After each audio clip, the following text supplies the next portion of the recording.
southern Scotland as well as Northern Ireland, but watch out for coastal gales, 50 to 60 mile-per-hour wind gusts for the north of the mainland of Scotland.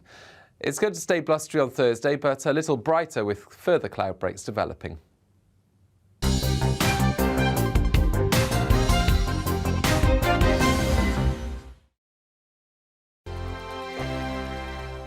Hello there, I'm Eamon. And I'm Isabel. And you're watching the GB News digital stream across the United Kingdom. And around the world. If you're here in the UK, you can also watch us on your TV screen. GB News is Freeview channel 236. On Sky, we're channel 515. 626 on Virgin Media. Just remember, you might need to retune your TV to watch the channel. Yeah, and if you are doing that, find out more about retuning by going to gbnews.uk. Join my show Farage, 7 p.m. till 8 p.m. Monday through Thursday, and there you will get opinion, analysis, debate, and I'll cover stories that nobody else dares to touch. And then for the last 15 minutes, talking pints. We're over a drink. We have a civilized conversation with someone. We very often disagree, but we do it in a grown-up way. Come and join me on Farage.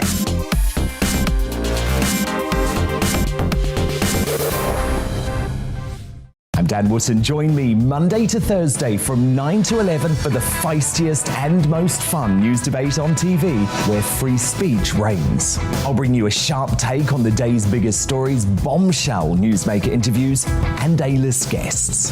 And I guarantee you, no spin, no bias, no censorship, and no reason to go to bed.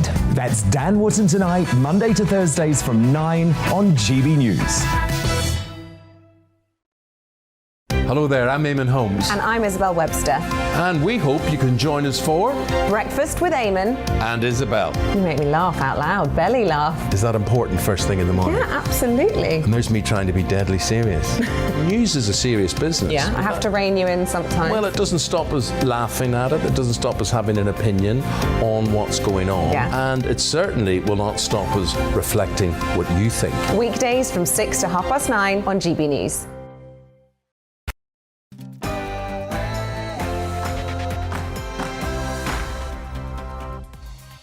And welcome once again to On the Money, your daily weekday dose of economics, business and consumer news.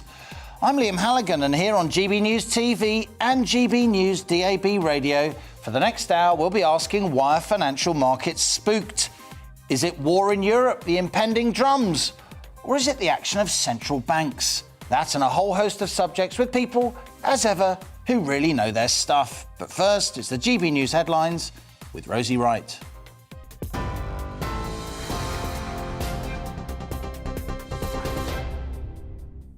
Good afternoon, it's 1 o'clock. I'm Rosie Wright here in the GB News newsroom to get you up to date. The Prime Minister says it's entirely right for the Metropolitan Police to investigate alleged parties at Downing Street during lockdown. The Met Police Commissioner earlier confirmed a number of events are being looked at after officers were given information from the Sue Gray inquiry. Police have now written to the Cabinet Office, formally requesting it to refer all relevant information on the gatherings. It comes after Number 10 admitted Boris Johnson had a birthday celebration in June 2020 when COVID restrictions were in place.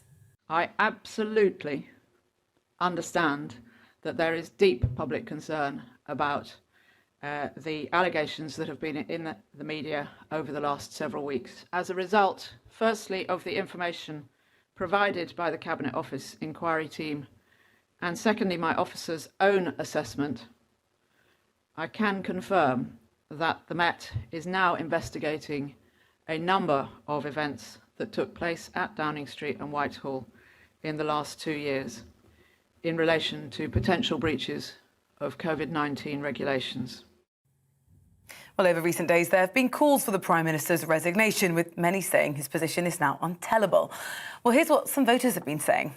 There's been so many controversies so far and hasn't kicked him out of office, so it's a bit of a Teflon PM at the moment. It's more of the same, isn't it? It's like I don't expect any more from him, to be honest. I think everybody's expectations are totally at its lowest ebb at the moment. That apology the other day, that's like insulting all our intelligence, really, isn't it? Like, if he thinks we're all that dumb that we're going to believe what he said. Yeah, I'll be honest, I was voted for Boris, but he's got to go, isn't he? Don't know, he's Teflon at the moment. The Foreign Secretary has failed to rule out UK combat troops being sent to help defend Ukraine, but said such a scenario is unlikely. Liz Truss has announced the UK is working to ensure Ukraine has the defensive weapons and the training it needs, as well as international support. It follows a virtual meeting between world leaders last night as Russia is threatened with unprecedented package of sanctions if it invades Ukraine. The Foreign Secretary has said she'll be visiting the country next week. Further military incursion by Russia into Ukraine would be a massive strategic mistake and come with a severe cost on Russia's economy, including coordinated sanctions. Royal Mail has announced it's cutting 700 management jobs. It says the move will save around £40 million a year. It follows a difficult period over Christmas and the New Year, with staff absences peaking at 15,000 at one point because of coronavirus. Bosses say they'll hold talks with unions over the proposed job losses. In other business news, Unilever is cutting around 1,500 jobs globally as part of a group-wide overhaul. The consumer goods giant, which makes Dove and Marmite, is planning to axe around 15% of senior management jobs and 5% of junior roles to create instead 5 business divisions. Well, they say jobs will be lost in the UK and worldwide operations, but stressed factory teams aren't expected to be impacted. There are new calls now for the national insurance hike to be scrapped. The former Brexit chief, Lord Frost, has joined a growing number of senior Conservatives now asking Boris Johnson not to raise the tax in April. With the cost of living set to rise, he told the Daily Mail the £12 billion increase is not necessary or justified. A Conservative peer who quit in what's been described as one of the most dramatic moments ever seen in the House of Lords claims fraud is rampant in the government. Lord Agnew of Alton, who was the Efficiency and Transformation Minister, announced his resignation at the dispatch box yesterday before marching out. He criticised his party's schoolboy errors in the handling of fraudulent COVID business loans. Ground rents are set to be abolished for most new long residential leaseholds in England and Wales. The law will restrict ground rents on a token 1 peppercorn a year, which effectively has no financial value. Well, the Communities Minister, Eddie Hughes, says it will make a real difference to thousands of future leaseholders. The University of Oxford's looking for 6,000 patients to trial a new COVID antiviral drug. Officials say it will help alleviate symptoms and prevent serious illness. Adults over the age of 50 and those with underlying health problems are being urged to come forward. You're up to date now here on GB News. I'll bring you more as it happens. Now, On the Money and Liam.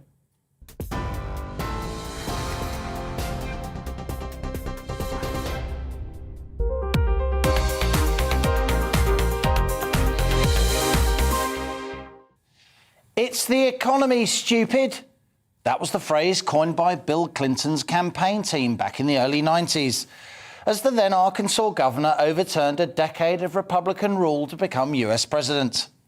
Bill Clinton won the White House by speaking to ordinary Americans who were sick of recession, tired by the ups and downs of low growth and high inflation, and the endless theatrics of party politics.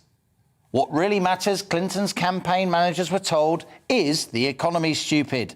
That's what counts when seeking the votes of ordinary people trying to make ends meet. Here on The Money, we always stress the economy, of course.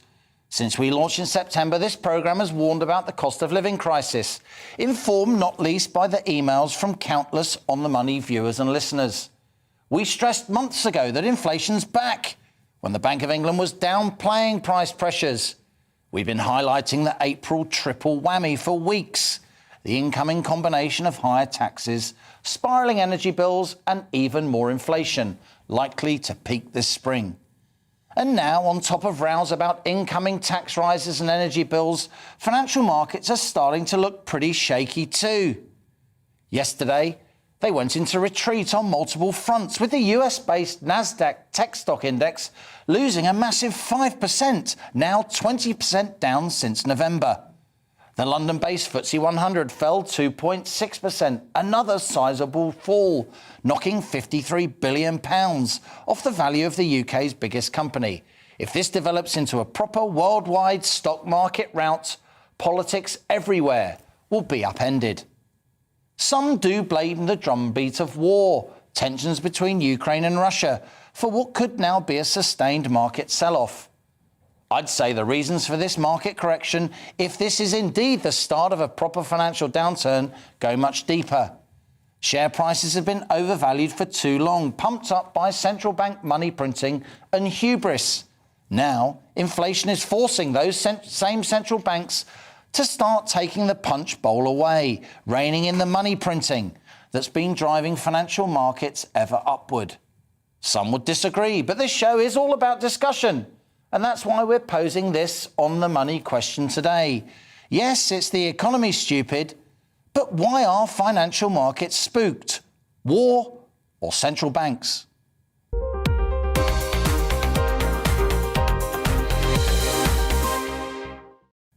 Here at On the Money, we have grown-up conversations with people who really know their stuff. Talking of which, I'm joined in the studio by Jessica Beard, economist and personal finance reporter at The Telegraph, no less. And a good friend of the show, head of investment at Interactive Investor. Here she is, Victoria Scholar. Great to see you as well, Victoria. Victoria, let's start with you. You spend your life in and around financial markets. It's what you do for a living. So how about that question I just posed? What is really spooking financial markets? The drums of war or the fact that central banks are clearly tightening monetary policy?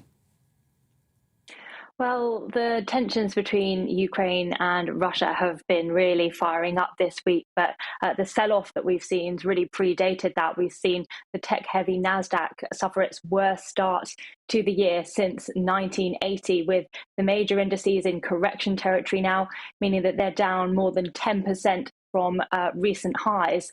I think a lot of it is about central banks. Markets have been addicted to cheap money and rock bottom interest rates for too long. That's inflated valuation, and now it's time for a healthy correction as central banks look to curb inflation as a key issue that could potentially stymie economic growth going forward. Jessica Beard, great to have you on the show. Thanks for coming in from the Telegraph newsroom, skipping across town. What's your take on this? You really report on the personal finance angles, the pensions, the savings products, and all the rest of it. Should people be concerned that financial markets clearly are pretty jumpy? Yeah, I think in one way or another, everyone is going to be affected by this. You know, whether it is the pension that they're saving into via their workplace, or the retirement funds that they're now drawing on, or ISA savings, stocks and shares ISAs. So DIY savers are often prone to kind of jumping around with their investments, and at the moment that's something that they perhaps shouldn't do. If we look at the geopolitical tensions, experts are telling us that that's not necessarily going to be a long-term sustained volatility there, and that should kind of peter out. But the biggest issue is rising interest rates, rising inflation. So one thing to look at is what is doing well at the moment. So banks, financials, they all profit when interest rates are going up. They have higher margins. Others are mining companies or energy companies. They're doing well too. They do really well. And they're set to pay out one of their biggest years in dividends.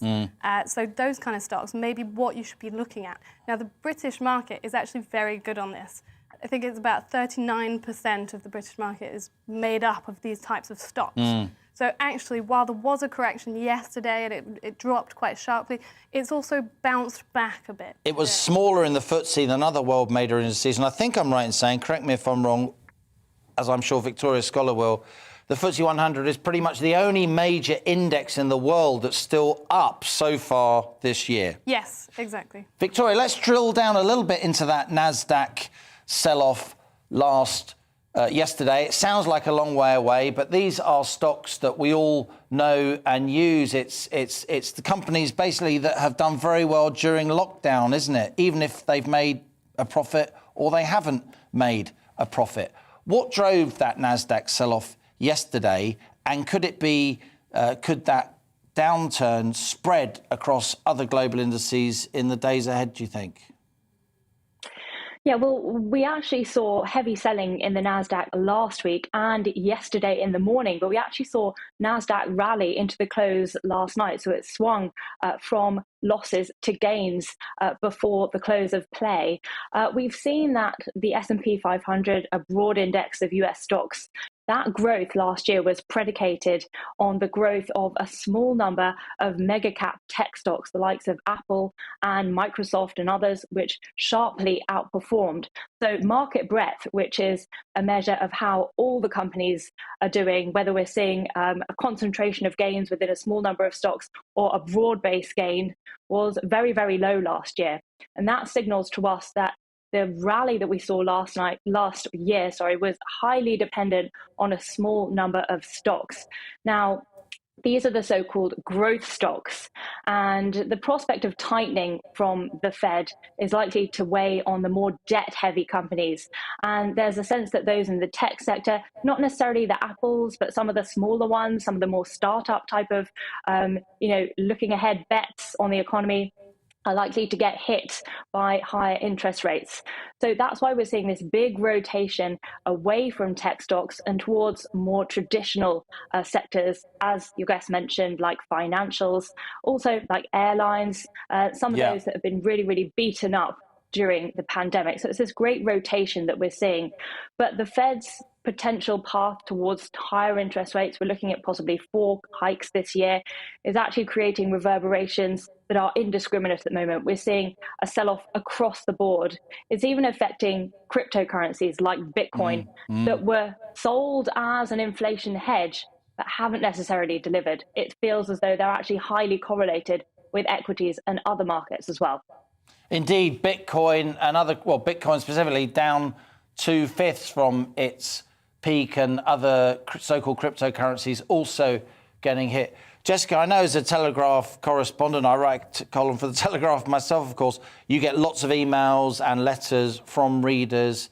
How do you think ordinary savers are feeling at the moment? There's obviously this cost of living crisis in the works. An awful lot of people, they've got trouble just paying their gas bills and their basic utilities. To them, a conversation about tech stocks and going in and out of different companies is completely pie in the sky, isn't it? Yeah, it definitely is. I think that, people don't really know where to turn at the moment. They know that their savings, if they leave them in cash, are going to lose in real terms. They get inflated away, don't they? And they get very little interest on their savings. Yeah, and millions are leaving a lot of their savings in cash ISAs, for example. About £7.8 billion is going to be wiped off that this year alone with the current rate of inflation. So you can't leave it in cash if you've got a huge pot of savings. Now, the turmoil in investment markets, that's another concern. Do they want to take on that risk?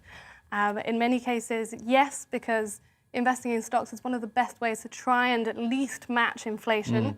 And you can do it relatively easy, can't you? You can buy an ISA, you can buy a stocks and shares ISA where the money's basically invested for you. You don't need a stockbroker or anything like that. You can just do that through an independent financial advisor or even on the internet yourself, right? Yeah, there's loads of platforms that you can use to do that. And I think what people should be looking for is the ready-made funds or index funds that they can put their money into and be sure that they're then spread across a wide range of either different stocks, different markets, or different types of investments. You've got bonds. If you have a multi-asset fund, for example, you can have bonds in there, you can have stocks, you can have currencies. So bonds are when basically you're effectively lending people money. You can buy a government bond, you're lending the government money. You can buy a company bond, you're lending the company money. You don't get dividends, but you will get a safer return because the company has to pay back the bond, the money that you gave to them with interest. Yeah, and some bonds will do much better than others. So index linked, which means that they're linked to inflation, will do very well because they'll obviously keep up with price rises. Whereas ones where you've got a fixed income are likely to do much worse because obviously that income is going to be worth a lot less than it was yesterday. Victoria, let's give the last word to you, if I may. I know you're watching financial markets closely. If we knew where financial markets are going, we wouldn't be doing this for a living, would we? Any of us, with all respect, we wouldn't need to work. It is guesswork, but it's educated guesswork. What's your best guess? And it is a guess, Victoria, for the next few weeks. I think that we've got used to this era of seeing... Victoria, I'm really sorry. We just have to... Victoria, we just have to cut out of this. I do apologise because we're interrupting the show to go to Prime Minister Boris Johnson. He's giving a statement on the situation in Ukraine right now. My apologies to my guests.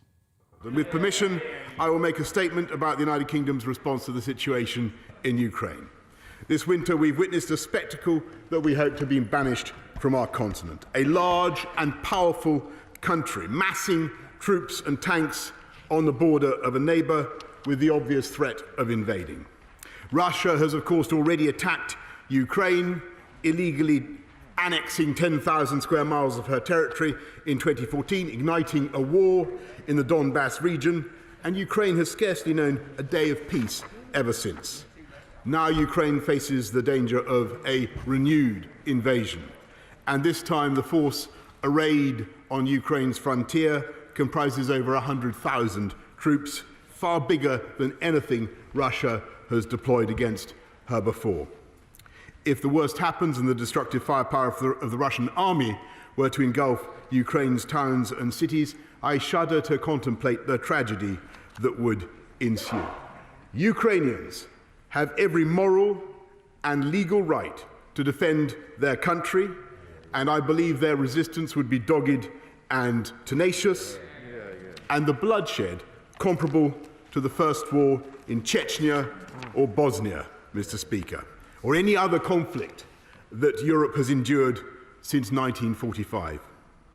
No one would gain from such a catastrophe. Russia would create a wasteland in a country which, as she continuously reminds us, is composed of fellow Slavs, and Russia would never be able to call it peace. For months, Britain has worked in lockstep with the United States and our allies across Europe to avoid such a disaster. We've sought to combine dialogue with deterrence, emphasising how a united Western alliance would exact a forbidding price for any Russian incursion into Ukraine, including by imposing heavy economic sanctions. And at the same time, we stand ready, as we always have, to address any legitimate Russian concerns through honest diplomacy. On the 13th of December, I spoke to President Putin, and I stressed that NATO had no thought of encircling or otherwise threatening his country, and that Russia enjoyed as much right as any other state to live in peace and security. But, as I said to him, Ukraine also enjoys an equal and symmetrical right to that of Russia. And I said that any attack on his neighbour would be followed by tougher sanctions against Russia, further steps to help Ukraine defend herself, and by an increased NATO presence to protect our allies on NATO's eastern flank. The truth is that Russia's goal is to keep NATO forces away from her borders. If that is Russia's goal, then invading Ukraine could scarcely be more counterproductive. My right honourable friends, the Foreign and Defence Secretaries, have both conveyed the same message to President Putin, and I'm prepared, of course, ready to speak to him again. Meanwhile, the American Deputy Secretary of State met her Russian counterpart in Geneva on the 10th of January, and the NATO-Russia Council gathered 2 days later, as the House knows. The American Secretary of State, Antony Blinken, met the Russian Foreign Minister last Friday, and the US administration has confirmed President Biden's willingness to have another meeting with President Putin, continuing the bilateral dialogue they began last year. But credible deterrence is the other side of the coin. Last night I held a virtual meeting with President Biden, President Macron, Chancellor Scholz, President Duda, Prime Minister Draghi, General Secretary Stoltenberg, President Michel, and President von der Leyen. We agreed that we would respond in unison to any Russian attack on Ukraine, in unison, by imposing coordinated and severe economic sanctions, heavier than anything we have done before against Russia. And we agreed on the necessity of finalising these measures as swiftly as possible in order to maximise their deterrent effect. We in the UK will not hesitate to toughen our national sanctions against Russia in response to whatever President Putin may do, and the House will soon hear more on this from my right honourable friend, the Foreign Secretary. We've already declassified compelling intelligence exposing Russian intent to install a puppet regime in Ukraine, and we will continue to disclose any Russian use of cyber attacks, false flag operations or disinformation. Amid all these pressures, Ukraine asks for nothing except to be allowed to live in peace and to seek her own alliances, as every sovereign country has a right to do. Last week, the UK acted to strengthen Ukraine's ability to defend her soil by supplying anti-armour missiles and deploying a small training team of British personnel, in addition to the work of Operation Orbital, which, as the House will know, has trained 21,000 Ukrainian troops since 2015.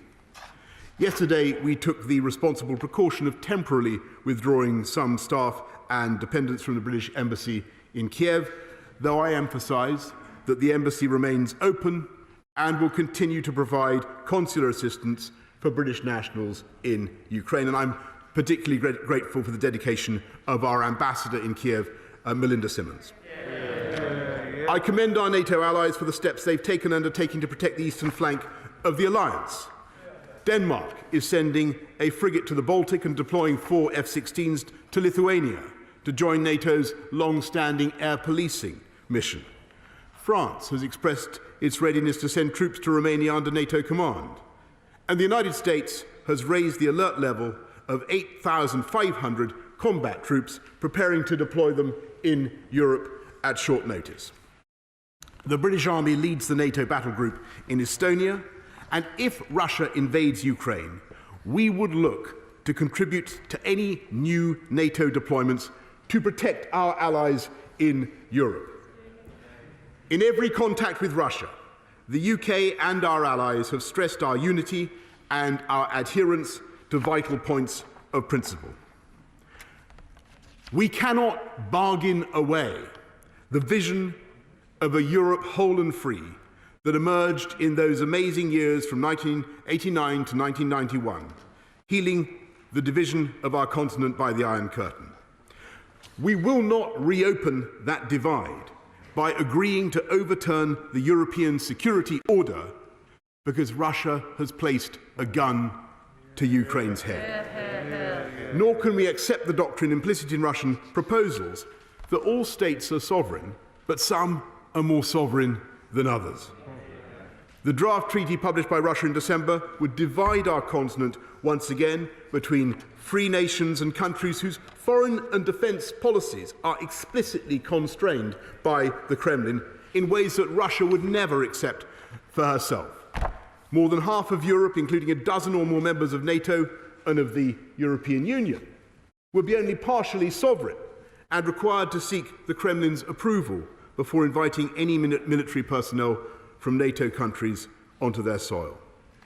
The Czech Republic, at the very heart of Europe, hundreds of miles from Russia, would have to ask the Kremlin for permission if she wanted to invite a company of German infantry to join an exercise or even to help with flood defences.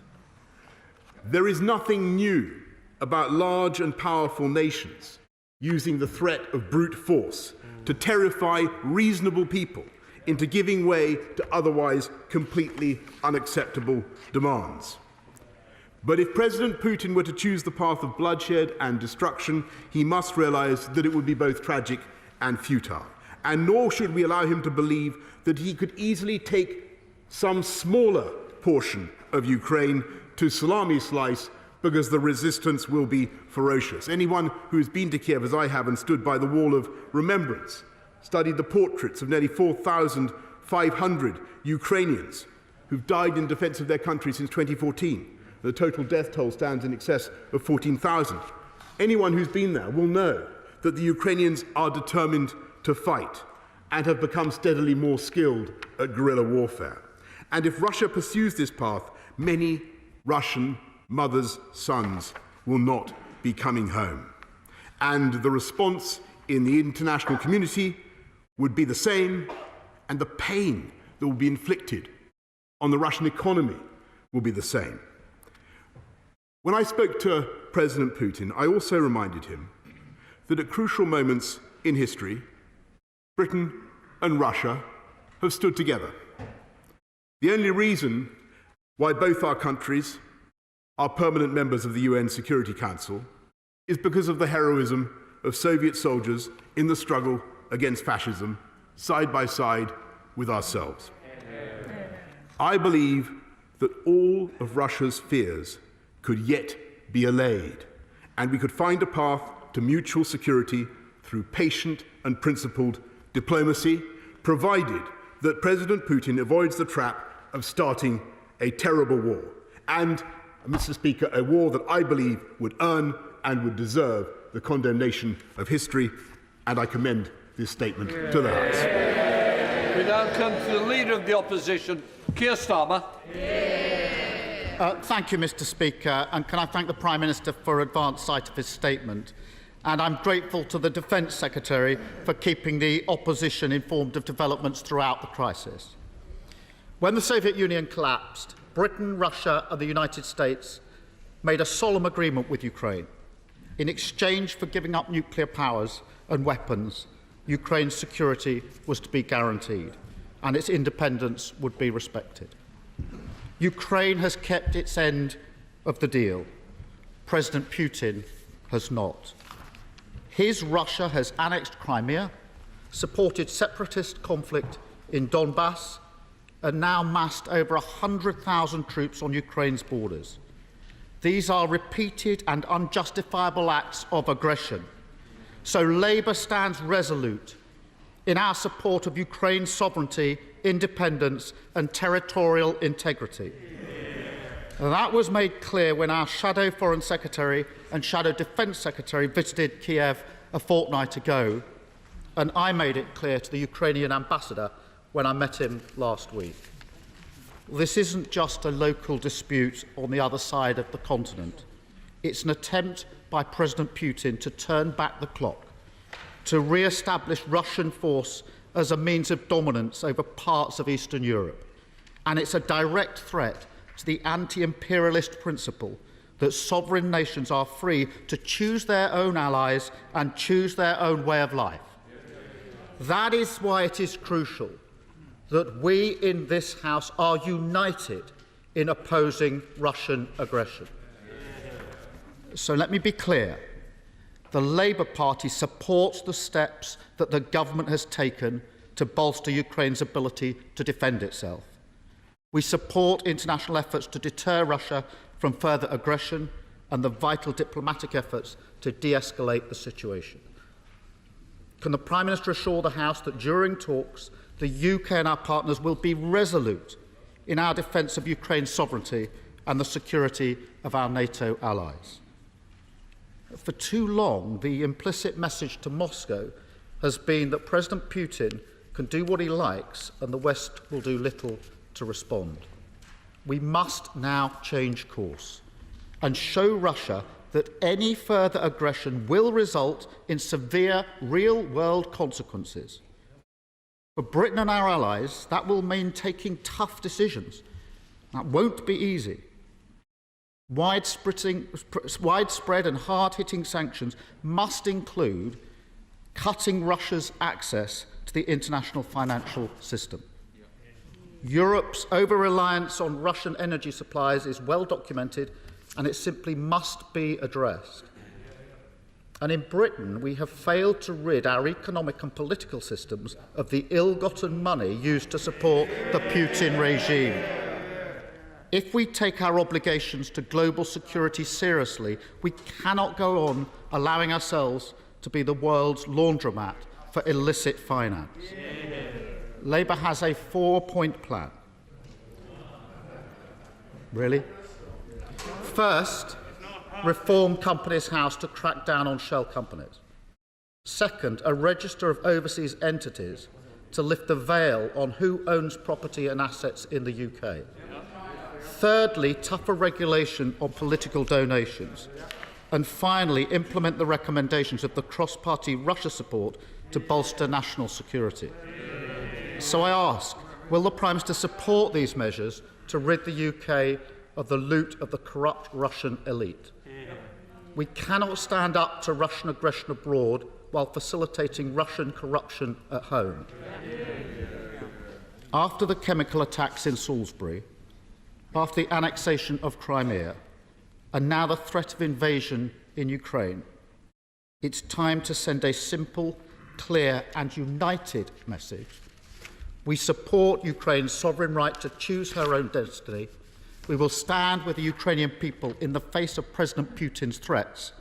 His aggression will come at a high price for himself and his regime. Thank you, Mr. Speaker. Prime Minister. Well, Mr. Speaker, I thank the right honourable gentleman, and I must say that I'm very glad that he supports the sovereignty and territorial integrity of Ukraine. And he's right to ask about the assurances that this country has given to Ukraine. And I must say that I have repeatedly told Volodymyr Zelensky, as I told his predecessor Petro Poroshenko many times, we stand foursquare behind the independence and sovereignty of Ukraine, Mr. Speaker, and we always will. And we have a hard-hitting package of sanctions ready to go. What I think would be fair to say is we want to see our European friends ready to deploy that package as soon as there should be any incursion at all by Russia into Ukraine. He asks about what we're doing to track down Russian money in this country and in this city. As he knows, we're bringing forward measures for a register of beneficial interest, Mr. Speaker, but I don't think there's any country in the world that has taken tougher action against the Putin regime. It was this government that brought in Magnitsky sanctions against all those involved in the poisoning of Alexei Navalny, Mr. Speaker, and it was this government that got the world together, got 28 countries together to protest against the poisoning that took place in Salisbury. And the world responded to that British lead, Mr. Speaker, by collectively expelling 153 diplomats around the world. And what I can tell him, Mr. Speaker, and I'm grateful to him for the general tenor of his intervention and for the support that he is giving to NATO, belated though it may be from the benches opposite. But I'm grateful for it. I'm grateful for it now, Mr. Speaker. And what I can tell him now, Mr. Speaker, is that that same leadership in assembling a response to Russian aggression is being shown by the UK now, and it is absolutely vital that the world, the West, is united now, because it is our unity now that will be much more effective in deterring any Russian aggression, and that is what this government will be pursuing in the days ahead. Tobias Elwood, Thank you, Mr. Speaker. As the Prime Minister articulates, the West is now regrouping. But the penny is also dropping. The threat of sanctions will not deter this Russian aggression, and a total or even partial invasion will have severe economic and security consequences felt right across Europe and beyond. Ukraine's grain exports will be affected towards Africa. Global gas prices will be impacted and skyrocket. And where might an emboldened Russia turn to next?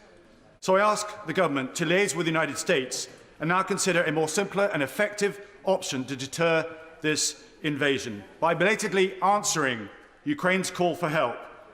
It is not too late to mobilise a sizable NATO presence in Ukraine, utilising the superior hard power the alliance possesses to make Putin think twice about invading another European democracy.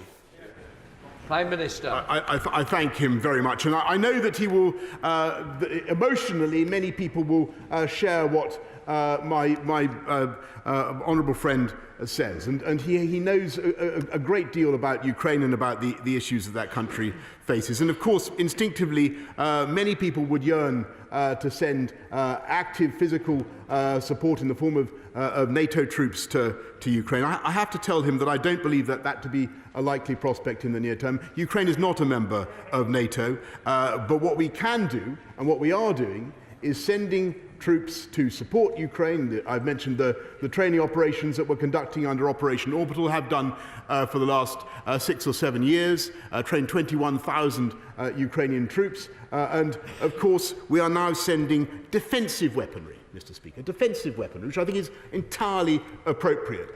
2,000 anti-tank weapons to the Ukrainians, and we join the Americans in that effort. As he knows, the Americans have sent about $650 million worth of military assistance to Ukraine. That is a vital thing to do, to stiffen Ukrainian resistance. But I think the real deterrent right now, Mr. Speaker, is that package of economic sanctions. That is what will bite, that is what will hurt Putin, and that, I hope, is what will deter him.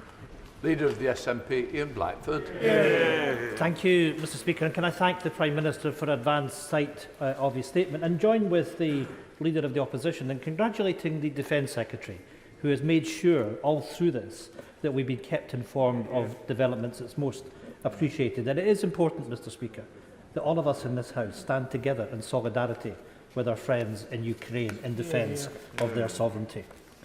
We on these benches share the deep concern over the escalation of tension, the prospect of military aggression and that threat to Ukraine's sovereignty. Russia's actions in recent weeks and months of amassing troops, tanks and heavy military equipment near the border of Ukraine are unacceptable. We continue to support, above all, measures to resolve the crisis through diplomacy. So will the Prime Minister provide reassurance that work to deliver a peaceful and diplomatic outcome remains this government's main priority? The threat of bloodshed on European soil is what's at stake. As we stand with the people of Ukraine and understand the fears and concerns of Ukrainians across these islands, many of them who live in the UK but have family in Ukraine, the bedrock of NATO as a defensive alliance remains the solidarity between its member states, and it is clear that we need that united alliance. It is becoming increasingly apparent that should an incursion occur, what will be required is a tougher package of sanctions that are robust and that have real measurable impact. We on these benches have called for coordinated economic sanctions against the Putin regime and the banning of Russia from the SWIFT banking system. Can this be confirmed as being on the table today? These measures must also include tougher action on Russian money laundering and include action by the Treasury to tackle the ongoing and improper use of Scottish limited partnerships, which have been used to funnel millions of pounds in dirty money. Without this, our credibility lessens. And let me say to the Prime Minister, when he raised the issue of Majinsky, it was cross-party support that led to these sanctions, and he may well remember the meeting that I had with him when he was Foreign Secretary to make sure that we work collectively to deal with those threats. So, will the Prime Minister also commit to introduce a transparent system of company registration and proper reform of Companies House? Meanwhile, we all stand solidly with the people of Ukraine and urge the government to continue efforts for diplomacy as long as that is possible. Minister. Again, Mr. Speaker, I'd like to thank the Right Honourable Gentleman to echo many of his sentiments, and he's completely right to say that we should pursue every possible diplomatic avenue in every appropriate forum, Mr. Speaker, whether it's the NATO-Russia Council, the UN, the OSCE, the G7, the Normandy format. We must follow every avenue. He's right to press on what we're doing to track dirty Russian money, for want of a better expression. That's why we have the unexplained wealth orders, and that's why we're bringing in measures to have a register of beneficial interests. He asks about SWIFT and financial transactions across the world, and there is no doubt that that would be a very potent weapon. I'm afraid it can only really be deployed with the assistance of the United States, though we are in discussions about that. I think the House needs to understand that one of the big issues that we all face in dealing with Ukraine and in dealing with Russia is the heavy dependence of our European friends in particular on Russian gas. And it was clear in the conversations last night that in this era of high gas prices, we are bumping up against that reality. So the job of our diplomacy now is to persuade and encourage our friends to go as far as they can to sort this out and to come up with a tough package of economic sanctions, because that is what the situation requires. Chair of the Select Committee, Tom Tugendhat for Foreign Affairs. Mr. Speaker, my right honourable friend will remember when he was Foreign Secretary the Foreign Affairs Committee published a report entitled Moscow's Gold, about dirty Russian money flowing through our system, and the call for us to have various registers of not only ownership but also foreign agents operating within our system. We've had a reminder only a week ago of why this is so important. Would he tell me what he is doing to work with partners across Europe to make sure that we stand together and do not just act as a voice outside the Kremlin, but make sure that Putin's acolytes who have profited from his kleptocratic regime act as voices inside the Kremlin, telling Putin what he is risking? Because the impressive work that the Defence Secretary has done in helping to support our Ukrainian friends could be undermined if the Kremlin doesn't listen to the very real danger that it faces today. Well, Prime Minister. Mr. Speaker, it is absolutely right that the best way to get attention in the Kremlin and in Moscow generally is to have sanctions that are directed at the individual, like Magnitsky sanctions, for instance. But that is what we will be coming forward with, as well as sanctions that are directed at companies, Mr. Speaker, that are of crucial strategic Russian interest. Chris Brown. Thank you, Mr. Speaker. In Kiev and Kramatorsk last week, we met politicians and community leaders who will not only be worrying for the future of their country, but will be worrying for they'll be fearful for their own lives. And I've been arguing for a very long time that the arguments that President Putin uses about Russian speakers in Ukraine are exactly the same as Adolf Hitler advanced over the Sudeten Germans in Czechoslovakia in the 1930s. I agree with the chair of the Foreign Affairs Committee that we do need to see full implementation of the Moscow Gold report. I'm sure there will be other sanctions coming. I don't quite understand why we've only sanctioned 25% of the people that the American government have already sanctioned. But this House will stand ready alongside the Prime Minister if he needs to introduce further legislation, for instance, to seize Russian assets in the UK and to make sure that the unexplained wealth orders, which have only worked in 3 cases in the last 4 years, actually have an effect. We stand ready to stand by the Ukrainian people. Prime Minister. I thank him very much, and I think he's completely right in what he says. His analysis of Russian, certainly of Putin's intentions towards Ukraine. I'm sure he's read the 5,000-word essay by Vladimir Putin about Ukraine and the origins of Russia. It's clear what his psychological, what his emotional, the wellsprings of his thinking are. On sanctions, I'm grateful for what he says. We're bringing forward, as he knows, a statutory instrument greatly to toughen up the package of our ability to sanction people, and I hope he will support it. Dr. Julian Lewis. Thank you, Mr. Speaker. Prime Minister Boris Johnson there talking about the situation on the Ukrainian-Russian border in the House of Commons. Keir Starmer responding. Let's get a reaction from our Security and Home Affairs editor, Mark White, who joins me now. What did you make of those exchanges, Mark? Well, the last 24 hours have really been about countries like the UK, the US, other European countries trying to show this united force, that concerns that there may have been division in recent days and weeks are behind them. Everyone is speaking with the same voice, that there will be swift and decisive action should Russia go down the road of military invasion of Ukraine to any extent. But I think the elephant in the room was addressed there by the chair of the Defence Select Tobias Committee, Ellwood, himself a former British Army officer. when he said that, you know, isn't it time now that we get not just the threat of sanctions here, but NATO hardware and those troops, obviously, into Ukraine as well, to back up that assertion that there will be swift and decisive And yet the action. Prime Minister very quickly ruled that out. Yeah, I mean, it was never... A going very to be- unlikely scenario, I think he Yeah, said. as I say, it was the elephant in the room. This talk of quick and decisive action was only ever going to be about sanctions, because there is no prospect of any of these countries agreeing to put their troops in harm's way against Russia on this. Different, of course, if it was Poland, another NATO member. That's what NATO pact is, right? Then you go in and you would protect another NATO member from such an aggression. Ukraine is not a member of NATO. Whether it will be at some point in the future, possibly. Russia clearly don't want that to happen. But if something happens to Ukraine, I'm afraid, in military terms, it's pretty much on its own. And what we've been getting, of course, in recent days is this influx of weapons provided by the UK and the US to help them, some training, but that's pretty much as far as it will go. Thanks for that, Mark White, our Security and Home Affairs editor. Big story worth breaking into our regular show for. This is On the Money with me, Liam Halligan. Stay with us. Now, farmers have warned that there may be a milk shortage with supply chain problems, meaning some are producing at a loss. That'll be up after the break. Stay with us.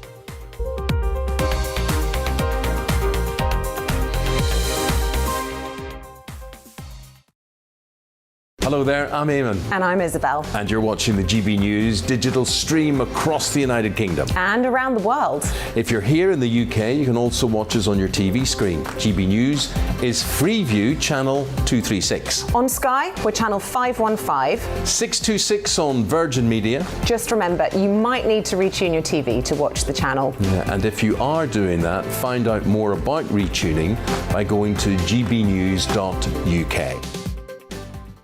Join my show Farage, 7 p.m. till 8 p.m. Monday through Thursday. And there you will get opinion, analysis, debate, and I'll cover stories that nobody else dares to touch.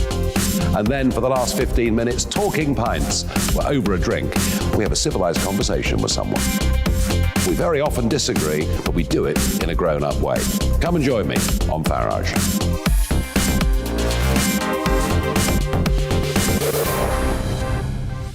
I'm Dan Wootton. Join me Monday to Thursday from 9 to 11 for the feistiest and most fun news debate on TV, where free speech reigns. I'll bring you a sharp take on the day's biggest stories, bombshell newsmaker interviews, and A-list guests. And I guarantee you, no spin, no bias, no censorship, and no reason to go to bed. That's Dan Wootton tonight, Monday to Thursdays from 9 on GB News. Hello there, I'm Eamon Holmes. And I'm Isabel Webster. And we hope you can join us for Breakfast with Eamon and Isabel. You make me laugh out loud, belly laugh. Is that important first thing in the morning? Yeah, absolutely. And there's me trying to be deadly serious. News is a serious business. Yeah, I have to rein you in sometimes. Well, it doesn't stop us laughing at it. It doesn't stop us having an opinion on what's going on. Yeah. And it certainly will not stop us reflecting what you think. Weekdays from 6 to 9:30 on GB News.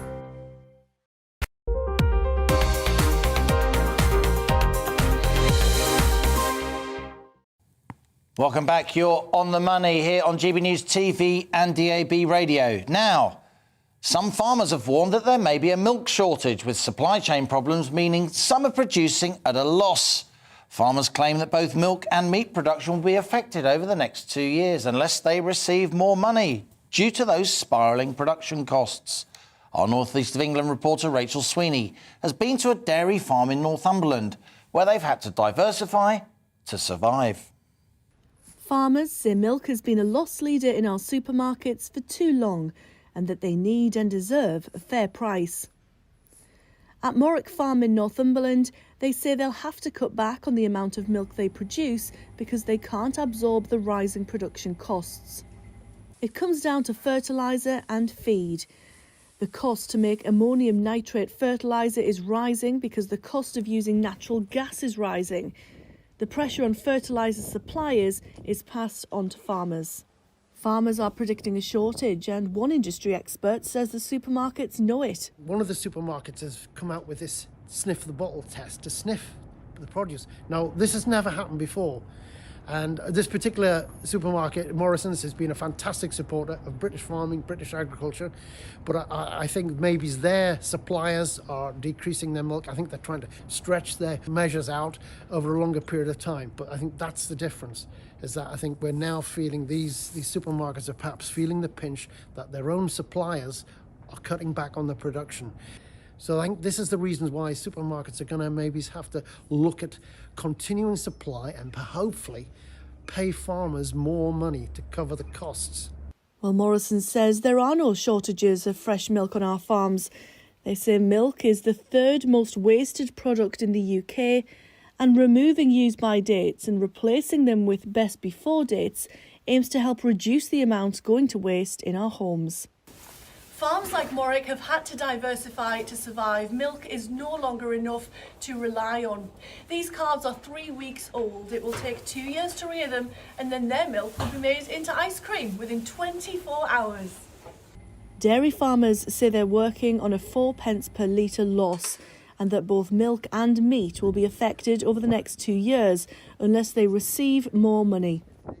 If we go back to 2003 when we opened the ice cream parlour, we felt we needed to do something different just to make, because there wasn't much profit margin at the end of the day. So we introduced the Morwick Dairy ice cream as another avenue of income, and it has worked really well. We need to be over 40p a litre really to make a profit, so we've a little bit left for reinvestment.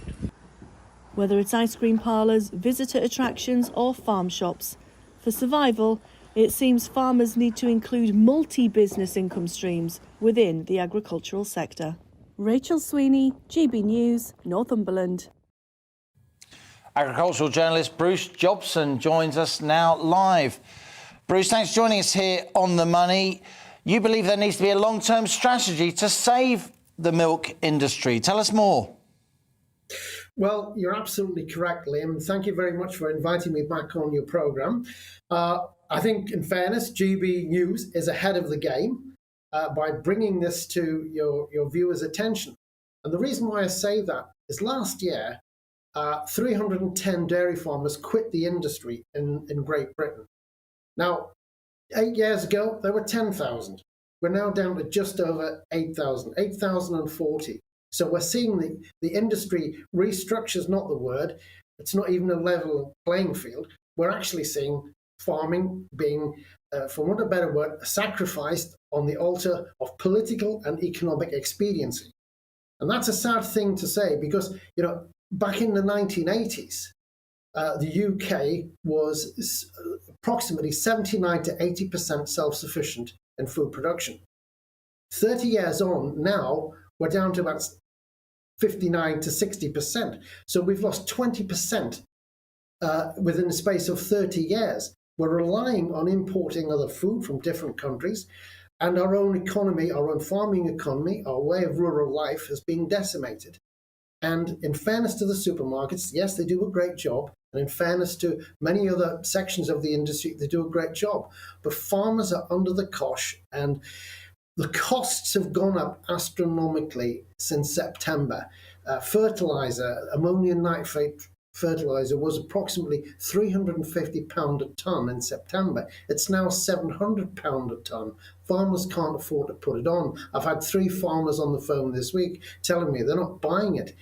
Feed prices have gone up over £100 a tonne for cattle. So farmers are going to cut back, and they're not going to be putting fertiliser on their fields. They're not going to be feeding their cows as intensively. And I'll just point out, in December last year, 2021, there was a 4% reduction in milk production on the back of the whole of 2021 being the lowest milk production in 5 years. So what we're seeing is a slow, steady decline. And I predict this year, I wouldn't be surprised if 500 or 600 farmers cease milk production because the figures don't add up. Bruce Jobson, I'm afraid we've got to leave it there. I do apologise. It's really good to talk to you. We will have you back on to discuss this hugely important issue. I'm afraid that's all we've got time for today. Thanks for joining me. More on The Money tomorrow, 1 p.m. Thanks for joining me. Hi there. There will be some brighter spells around today for some, but for most it's cloudy and there will be outbreaks of rain in the far north of Scotland. That's associated with these weather fronts, which are just brushing the far north through the rest of today. And for the rest of the UK, well, we're still dominated by this large area of high pressure, keeping things dry generally and settled, but still rather cloudy. A lot of low cloud covering the hills of Wales, Northern England, Scotland and Northern Ireland, and bringing mostly grey conditions, but a few brighter spells poking through for North East England, perhaps parts of East Wales, Eastern Scotland and Northern Ireland. It's going to feel cold under the cloud in the south, 3 to 5 Celsius. A bit milder further north, but across northern Scotland we do have some rain, especially for the Northern Isles, where it will also be windy as we end the day. Coastal gales for Shetland. Pushing through some showers overnight, but elsewhere across the UK, most places are dry. Again, a lot of cloud cover, but some breaks in the cloud coming south into northern England, the Midlands and Wales. And where we see some breaks, a touch of frost and a few fog patches are possible, but they'll be fairly localised because for the vast majority it's another cloudy start to the day on Wednesday. And that cloud persisting across southern parts of the country through much of the day, but some holes developing more widely across East Wales, the Midlands, as well as into parts of northern England. Meanwhile, much of northern and western Scotland sees it turn wet and windy by the end of the afternoon, although it will be milder here compared to recent days. And further south, it will also be a touch milder with temperatures